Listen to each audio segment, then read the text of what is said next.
So now we're going to create a Lightbox effect on our property page. So we're going to use something called Photoswipe and React Photoswipe Gallery. So we're going to want to install that, and it's pretty easy to use.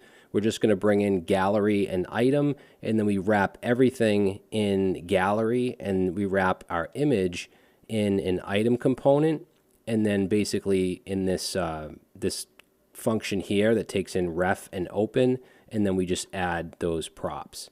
All right, so let's go ahead and install what we need. So down in the terminal, I'm going to say npm install, and we want to install both Photoswipe itself and React-Photoswipe-gallery. Okay, and then let's see, we're going to need to bring the CSS in, which you can get right from here. That's going to go in our layout. So let's go to app, layout, and I'll just put this up here with the other CSS files. Okay, so we get that. Now we're going to go into the property images component because that's where all of these are. So components, property images, which is right here. And then we want to bring in, let's see, up top here, we're going to import gallery and item, and that's going to be from React Photoswipe Gallery.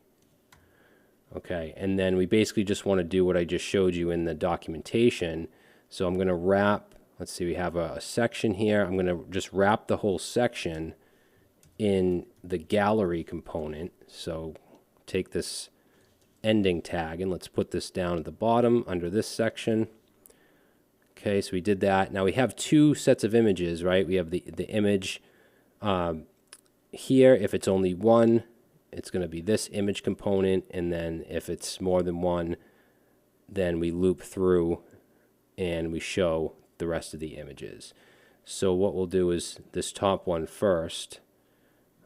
So let's wrap, let's see, yeah, right here, right above the image tag, let's put our item, our opening item tag, and then take this closing one, and we're going to put that, actually, you know what, let's just do this first, and then we'll move the image inside of it.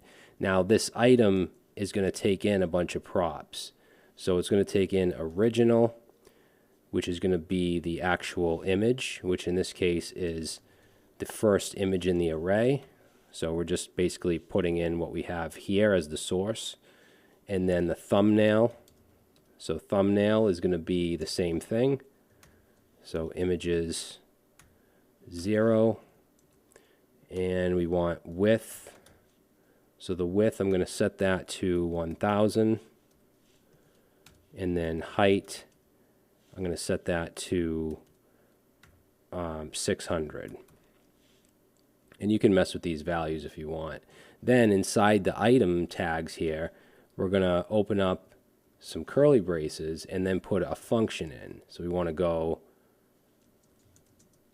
yeah, we want to go like that. And then this is going to take in an object with ref and open. And then in these parentheses here is where we want to put our image. So we're going to take this image here, cut it, and put that in that function. All right, then what we can do is add the ref and set that to ref, and also add an onClick and set that to open, which is the function here, and that's going to open up the Lightbox. And then there shouldn't be anything else we really need to do.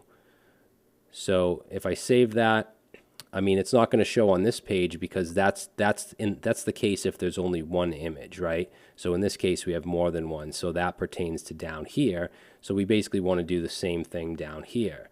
So why don't we just copy what we just did? So basically the item, the ref open function, and then the image inside of it. So I'll copy that. And then I'm going to go right above the image here, paste that in, except I'm going to get this, cut that, and replace this image.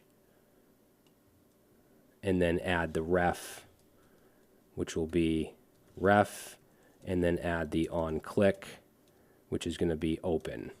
All right, so let's save that, and now we'll come back here, and now if I click on one of these images, it opens in a Lightbox. It's up here, it says 1/4, so there's 4 total. And if we click the arrow, okay, that's not working. Wait a minute. Oh, you know what? We still have this set to images 0. So this item right here. So for that, we have to just use image, just like we have for the source down here. So image and image. Because remember, this is inside of a map, right? Or it's a list inside of a map. So just make sure you change those, and then that should work. So click that, and then I'll click the arrow. Now it goes to the next one, next one, next one, and then it loops. And I can also go back. Cool. So that's something that's really easy to implement. All right, guys, so that's it, and we're pretty much there. I think what I want to do next is just add the featured properties. I just want to have a couple columns on the home page because we do have that field in our database is featured, and we should make use of that and just show any properties that have that set to true. We'll show them in a nice card on the home page.